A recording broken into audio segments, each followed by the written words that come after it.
Welcome to competitive crack. ഞാൻ ആതിര അർച്ചന. ഇപ്പോൾ നമ്മുടെ സഹകരണ സർവീസ് പരീക്ഷ ബോർഡ് നടത്തുന്ന ജൂനിയർ ക്ലർക്ക് കാഷ്യർ പരീക്ഷ ഫെബ്രുവരി 15-ാം തീയതി നടക്കുകയാണ്. അപ്പോൾ ആ ഒരു 15-ാം തീയതി നടക്കുന്ന എക്സാമിന് നല്ല രീതിയിൽ പ്രിപ്പയർ ചെയ്യാൻ പറ്റാത്ത ആളുകളുണ്ടായിരിക്കും, തുടക്കക്കാരായിട്ടുള്ള ആളുകളുണ്ടായിരിക്കും, പിന്നെ ഈ ഒരു പരീക്ഷയെക്കുറിച്ച് വലിയ ധാരണ ഇല്ലാത്ത, അതുകൊണ്ട് അപ്ലൈ ചെയ്യാത്ത ആളുകളുണ്ടായിരിക്കും. അങ്ങനെയുള്ള ആളുകൾക്ക് വേണ്ടിയിട്ടാണ് നമ്മളിങ്ങനെ ഒരു വീഡിയോ ചെയ്യുന്നത്. അപ്പോൾ നമ്മുടെ പരീക്ഷ സഹകരണ സർവീസ് പരീക്ഷ ബോർഡാണ് നടത്തുന്നത്. അപ്പോൾ ബോർഡിൻ്റെ പരീക്ഷ എന്ന് പറയുന്നത് PSC പരീക്ഷയിൽ നിന്നൊക്കെ വ്യത്യസ്തമായിട്ടുള്ളൊരു രീതിയാണ്. അപ്പോൾ ഈ ഒരു പരീക്ഷയുടെ ഡീറ്റെയിൽസ് ആണ് നമ്മൾ ഈ ഒരു വീഡിയോയിൽ ഷെയർ ചെയ്യുന്നത്. അപ്പോൾ മെയിനായിട്ടുള്ള ഒരു കാര്യം എന്ന് പറയുന്നത്, ഒരുപാട് ആളുകൾ ഈ ഒരു ബോർഡ് എക്സാമിനെ കുറിച്ച്, സഹകരണ സർവീസ് പരീക്ഷ ബോർഡ് നടത്തുന്ന പരീക്ഷയെക്കുറിച്ച് വലിയ ധാരണ ഇല്ലാത്ത ആളുകളായിരിക്കും. യോഗ്യതയൊക്കെ ഉള്ള ആളുകളുണ്ടായിരിക്കും, അതായത് HDCയോ BCom കോർപ്പറേഷനോ JDC ഒക്കെ കഴിഞ്ഞ ആളുകളുണ്ടായിരിക്കും. പക്ഷെ അവർ PSC പരീക്ഷകൾക്ക് വേണ്ടി മാത്രം കാത്തിരിക്കുന്ന ഒരവസ്ഥയാണ്. അപ്പോൾ അങ്ങനെയുള്ള ആളുകളെ സംബന്ധിച്ചിടത്തോളം നിങ്ങൾ അറ്റൻഡ് ചെയ്യേണ്ട, നിർബന്ധമായിട്ടും നിങ്ങൾ അപ്പിയർ ചെയ്യേണ്ട ഒരു പരീക്ഷയാണ് ഈ ഒരു ജൂനിയർ ക്ലർക്ക് കാഷ്യർ പരീക്ഷ എന്ന് പറയുന്നത്.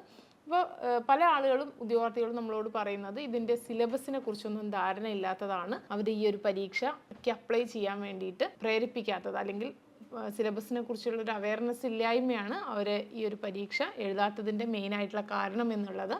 അപ്പോൾ എന്തൊക്കെയാണ് ഈ ഒരു ബോർഡ് എക്സാമിന് വരുന്ന കാര്യങ്ങൾ, അങ്ങനെയുള്ള കാര്യങ്ങളാണ് നമ്മൾ ഇന്ന് ഡിസ്കസ് ചെയ്യുന്നത്.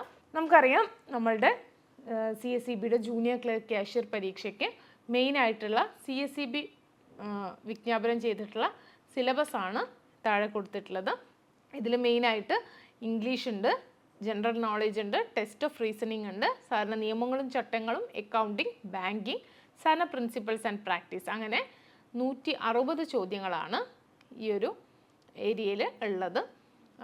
80 മാർക്കിനാണ് നമ്മളുടെ പരീക്ഷ നടക്കുന്നത്. അതായത് ചോദ്യങ്ങൾ ഇംഗ്ലീഷിലും മലയാളത്തിലും ഉണ്ടായിരിക്കും. ഒരു ചോദ്യത്തിന് 1/2 മാർക്ക് വീതം, അങ്ങനെ 160 ചോദ്യങ്ങൾക്ക് 80 മാർക്കാണ് നമ്മളുടെ പരീക്ഷയ്ക്ക് ഉള്ളത്. ഇങ്ങനെയൊരു ധാരണ ഉണ്ടെങ്കിൽ, അല്ലെങ്കിൽ ഇങ്ങനെ ഒരു സിലബസ് കിട്ടിക്കഴിഞ്ഞാൽ നിങ്ങൾക്ക് ഇപ്പോൾ സംശയങ്ങൾ ഉണ്ടായിരിക്കും. ഈ സാധാരണ നിയമത്തിൻ്റെയും ചട്ടത്തിൻ്റെയും ഉള്ളിൽ എന്തൊക്കെയാണ് ചോദിക്കാൻ സാധ്യതയുള്ളത്, അക്കൗണ്ടിങ്ങിൽ എന്തൊക്കെയാണ് ഏരിയാസ് വരിക, ബാങ്കിങ്ങിൽ എന്താണ് വരിക, അങ്ങനെയുള്ള ഒരു കൺഫ്യൂഷൻ നിങ്ങൾക്ക് ഉണ്ടായിരിക്കും. നമ്മൾ കുറച്ച് കാലങ്ങളായിട്ട് ഈ ഒരു ഫീൽഡിൽ ഉള്ളത് കൊണ്ട് നമ്മളുടെ സ്റ്റുഡൻസിന് വേണ്ടിയിട്ട് തയ്യാറാക്കിയിട്ടുള്ള കുറച്ച് കാര്യങ്ങൾ നിങ്ങളുമായിട്ട് ഷെയർ ചെയ്യുകയാണ്. ഇതിൽ നമുക്ക് കോപ്പറേറ്റീവ് പ്രിൻസിപ്പൾസിൻ്റെ ഭാഗത്ത് നിന്ന് മെയിനായിട്ട് വരുന്നത് ഈ capitalism, socialism, communism, type of business organisation, കോപ്പറേഷനും എക്കണോമിക് സിസ്റ്റം, അതായത് ക്യാപിറ്റലിസം, സോഷ്യലിസം, കമ്മ്യൂണിസം, ഇതും തമ്മിലുള്ള റിലേഷൻഷിപ്പ്, പിന്നെ കോപ്പറേഷൻ്റെ ഇതിൽ ICA വരുന്നുണ്ട്, പിന്നെ കോപ്പറേറ്റീവ് കോൺഗ്രസിനെ കുറിച്ച് പറയുന്നുണ്ട്, കോപ്പറേറ്റീവ് ഐഡൻറ്റിറ്റി,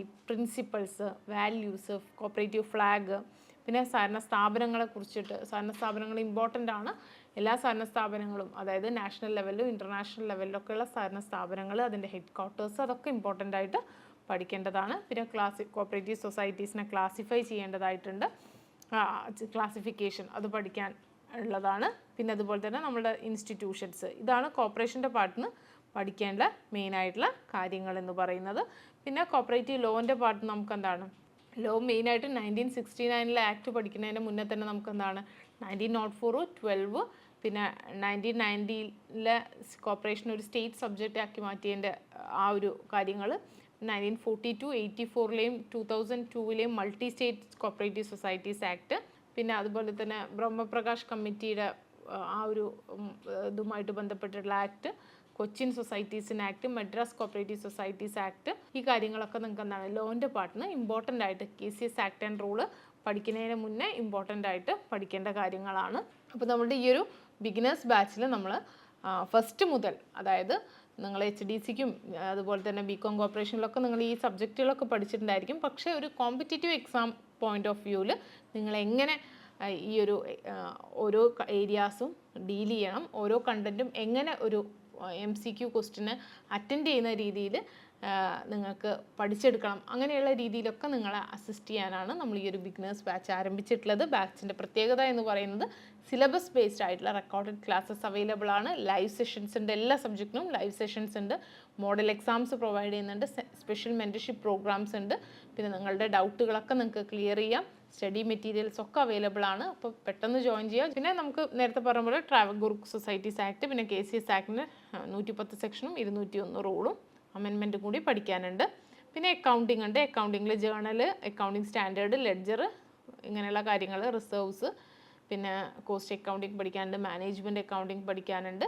പിന്നെ ബാങ്കിങ്ങിൻ്റെ ഭാഗത്ത് നിന്ന് commercial banking system, quantitative technique, SBIനെ കുറിച്ച് പഠിക്കാനുണ്ട്, നാഷണലൈസേഷൻ, ലീഡ് ബാങ്ക് സ്കീം, പിന്നെ അതുപോലെ Narasimham committee report, SARFAESI, NPA, നമ്മുടെ social security schemes, CAMEL rating, ഇതിനെ കുറിച്ചൊക്കെ നമുക്കെന്താണ് പഠിക്കാനുണ്ട്. അപ്പോൾ ഇത്രയും കാര്യങ്ങളാണ് നമുക്കെന്താണ് ഈ ഒരു എക്സാം ആദ്യമായിട്ട് എഴുതുന്ന ഉദ്യോഗാർത്ഥികൾ ശ്രദ്ധിക്കേണ്ട കാര്യങ്ങൾ. എക്സാം എഴുതാത്ത ആളുകളും എക്സാമിനെ സീരിയസ് ആയിട്ട് കാണാത്ത ആളുകളൊക്കെ അടുത്ത നോട്ടിഫിക്കേഷൻ വരുമ്പോൾ വളരെ നല്ല രീതിയിൽ പഠിച്ചെടുക്കേണ്ടതായിട്ടുണ്ട്. അപ്പോൾ നോട്ടിഫിക്കേഷൻ വെയിറ്റ് ചെയ്യാതെ തന്നെ ഈ ഒരു എക്സാം കഴിയുന്നതോടൊപ്പം തന്നെ നമുക്കെന്താണ് ഈ ഒരു കോഴ്സും സ്റ്റാർട്ട് ചെയ്യാം. അപ്പോൾ എല്ലാവരും നല്ല രീതിയിൽ സീരിയസ് ആയിട്ട് ഈ ഒരു പഠനത്തെ കാണുക, നല്ല രീതിയിൽ മുന്നോട്ട് പോവുക. താങ്ക്